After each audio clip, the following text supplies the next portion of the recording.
Le séisme du 12 janvier 2010 a occasionné en Haïti d'énormes pertes en vies humaines et en biens matériels. Parmi ces pertes matérielles figure le palais législatif haïtien qui sera le thème principal de cette vidéo. En effet, la reconstruction de ce bâtiment est actuellement en cours. Ainsi, dans le cadre du cours de géotechnique, précisément les fondations, nous, les étudiants finissant en génie civil à la faculté des sciences, accompagnés de notre professeur M. Berthomieux Junior Jean, avions visité ce chantier afin d'allier la théorie à la pratique et aussi de mieux assimiler les notions vues en cours.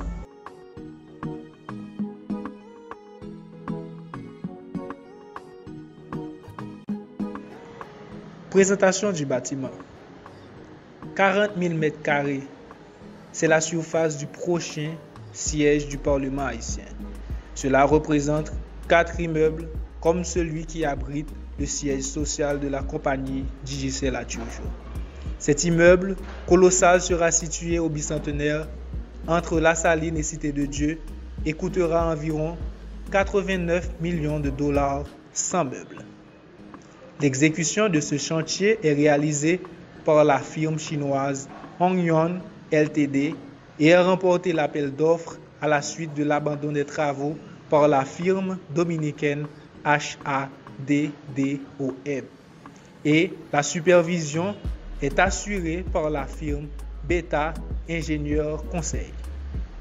Particularité. Le site sur lequel se reconstruit le Parlement se situe dans une zone marécageuse. Le sol portant se retrouve à une très grande profondeur, d'où le choix des pieux pour la fondation de cet édifice. Il y a aussi la présence de canaux d'irrigation permettant de drainer les eaux de la ville vers la mer.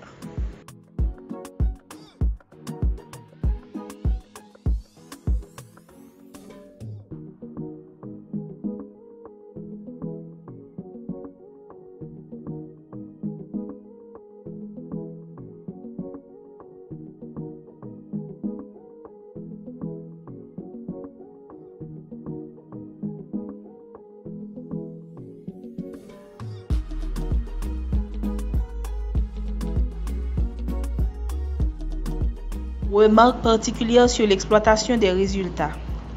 Les données recueillies lors des études géotechniques ont pu mettre en évidence une couche de sable saturé liquéfiable de 8 mètres d'épaisseur.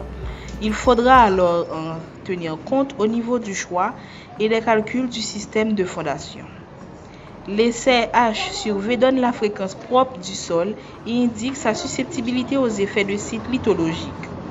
Lors de calculs structuraux, il faudra tenir compte de ces effets de site et veiller au phénomène de résonance.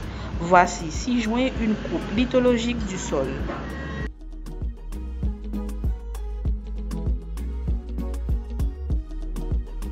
Fondation. Caractéristiques globales.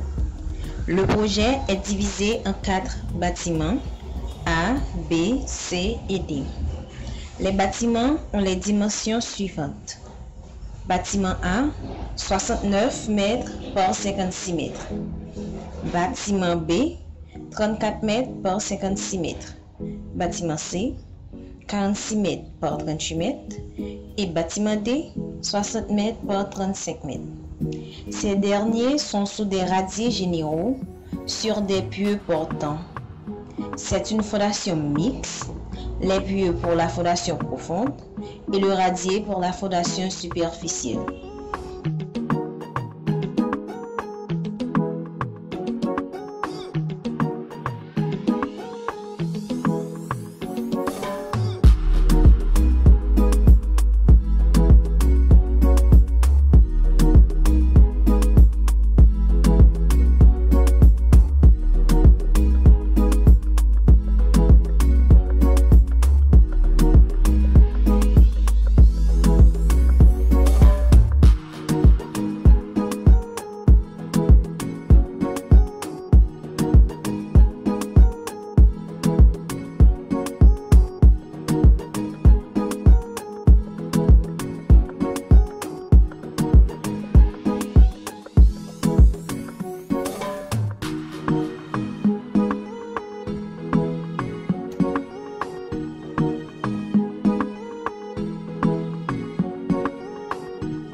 La sortie réalisée sur le chantier de reconstruction du palais législatif a été amplement bénéfique.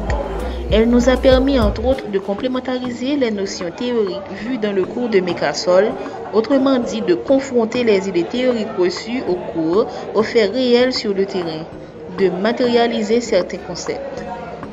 De plus, ces sorties devraient s'inscrire dans la plupart des cursus car elles constituent une solution idéale pour allier la théorie à la pratique.